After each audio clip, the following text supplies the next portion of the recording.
following a damning report indicating that Cambridge Analytica, which was a firm hired by Trump's campaign, had accessed the private information of more than 50 million Facebook users. Mark Zuckerberg obviously was asked to comment on it, and it took him a while to release a statement. But at first, he apologized on Twitter and then granted an interview to CNN's Lori Siegel.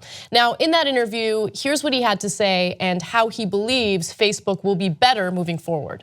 This was a major breach of trust, and I'm really sorry that this happened.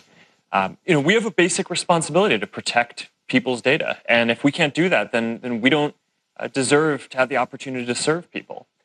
So our responsibility now is to make sure that this doesn't happen again. And there are a few basic things that I think we need to do to ensure that. One is making sure that developers like Alexander Kogan, who got access to a lot of information and then improperly used it, just don't get access to as much information going forward. So we are doing a set of things to restrict the amount of access that developers can get going forward. But the other is we need to make sure that there aren't any other Cambridge Analyticas out there, right, or folks who have improperly accessed data. So we're going to go now and investigate every app that has access to a large amount of information from before we lock down our platform. And if we detect any suspicious activity, we're going to do a full forensic audit and make sure that no one out there is improperly using data. And that's, I think, the responsibility that we have to people in our community. Okay, that was his statement. And just to fill you in on this story, it was discovered that Cambridge Analytica had access to about 50 million users' profiles, and that included information that they had kept private, meaning only their friends were able to see it. It wasn't a public profile. Now, Alexander Kogan, the person that Zuckerberg mentioned in that statement, built an app known as This Is Your Digital Life, okay? And about 270,000 people downloaded it. And the people who downloaded that app essentially allowed for Cambridge Analytica to access their information in addition to all of their friends' information, right? Which is why the number went up to as much as 50 million Facebook users being affected. Alexander Kogan sold that data to Cambridge Analytica, so that's the connection there. Yeah, I just want to clarify two things about that. Number one, they got that information with misleading information that they gave to the people downloading the app. They said that it was being used for university research. It wasn't. It was used for private profit. And it was used to then eventually manipulate our elections, but that was for the profit of Cambridge Analytica. So that was a lie, and so that's a huge problem right there. And so number two is the friends of the people who downloaded the app did not consent to anything, let alone being able to data mine all of their private information. So those are two giant problems that Facebook now has to figure out. Did more people do that? Did more people A, lie to us, and then B, data mine in a way that we should not have allowed them to? And right, and so Facebook had apparently contacted people at Cambridge Analytica and said, you obtained that information against our guidelines, you need to delete it. And then they just kind of left it there. And there's no reason to believe that Cambridge Analytica did that. And so Zuckerberg seemed to apologize for that. But I like that you mentioned the consent issue there, because this is the thing. I mean, sure, an argument can be made that there's some portion of Facebook users who immediately fall victim to the clickbaity quizzes and apps, and it drives me crazy. They're usually moms. But so they download it, and then everyone on their friends list is now, a victim of this, right? And they don't know about it. They don't know who downloaded that app. They don't know who's accessing their private information. So anyone who makes the argument that, hey, I mean, this is stuff that you willy-nilly share about yourself on Facebook, and too bad, that's how the world works. No, there are people out there who take extreme measures to keep their information friends only. They don't download these shady apps, and they still, unfortunately, got their data taken by this firm.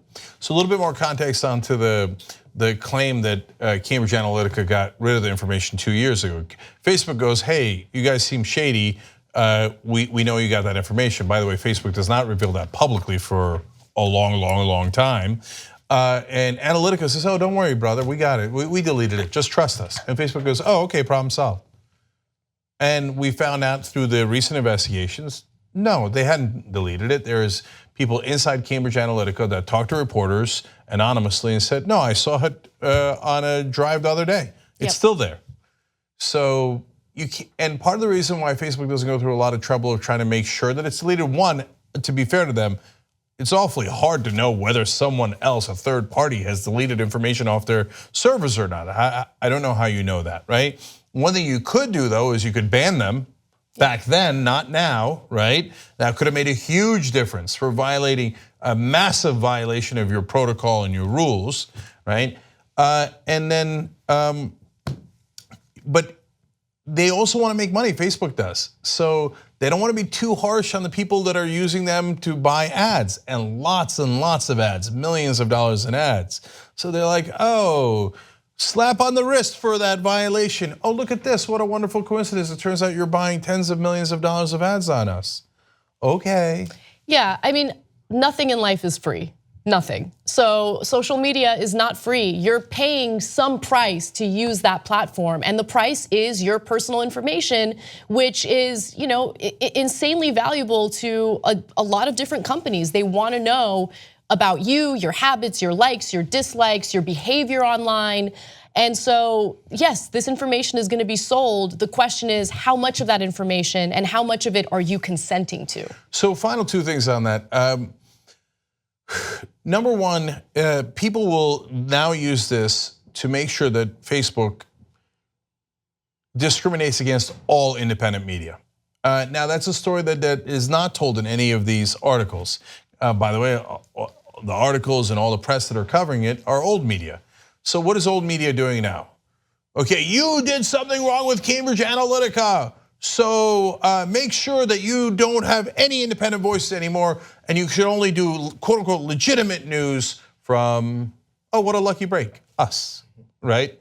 So wait, Cambridge Analytica has to do with an app that went into people's privacy. What does that have to do with you should only do CNN and Washington Post stories?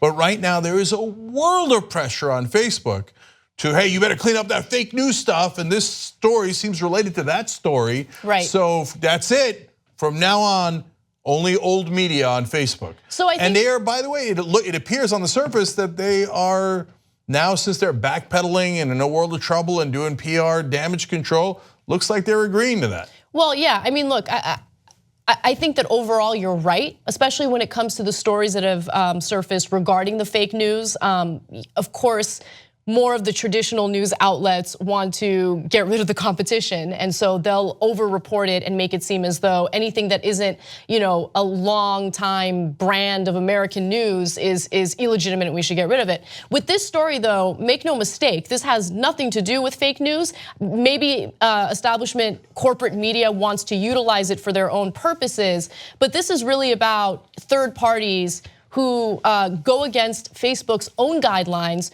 don't get anyone's consent, and data mine, personal information of millions of people, tens of millions of people. So again, I don't know if they're gonna twist this story as a way of doing away with independent media. I wouldn't be surprised, but this story has nothing to do with news. It has everything to do with your privacy and how much of the information you're consenting to or not consenting to getting used by a third party. Yeah, and secondly, look, a lot of people have a beef with Facebook, as I explained on the show yesterday. And let me also explain our conflicts of interest, as I do every time. Facebook is a partner of ours, but as you can tell, I've been awfully harsh to them in some respects and also fair to them in other respects, right? So we're trying to ignore that issue. And we're also independent media, so it affects us. So I'm letting you know about that conflict of interest. Now, whenever CNN reports a story or Washington Post reports a story, they don't go, oh, by the way, we're old media. And when we yell at Facebook that they should only use old media, and all independent, not just fake news, not just crazy conspiracy theories, but you should get rid of all non-credible, in other words, non-us old media. They never admit it. They never admit that conflict of interest. And if you tell them, they go, oh golly, gee, this thing helping us is just a total coincidence. Well, it isn't a coincidence. So you can do both things at the same time. You can clean up Facebook, and I know that tackling fake news and conspiracy theories is not easy. A lot of people believe in conspiracy theories. So what are you gonna do with all of your users millions of them that believe in conspiracy theories. We don't, but they do. I don't know what Facebook is supposed to do about that. So there's a number of different issues here. There's the fake news, there's the conspiracy theories, there's the invasion of privacy. But it's not too much to ask for them to handle those as best as they can in an intelligent way, issue by issue, instead of just throwing up their hands and going, okay, old media it is. Let's just drown out all the independent voices that made the internet great so that we can be quote unquote credible. If you like this video, bless your heart. We got a lot more where that came from. We do a full show every day, Monday through Friday. Come enjoy it ad-free by becoming a member, tytnetwork.com/join.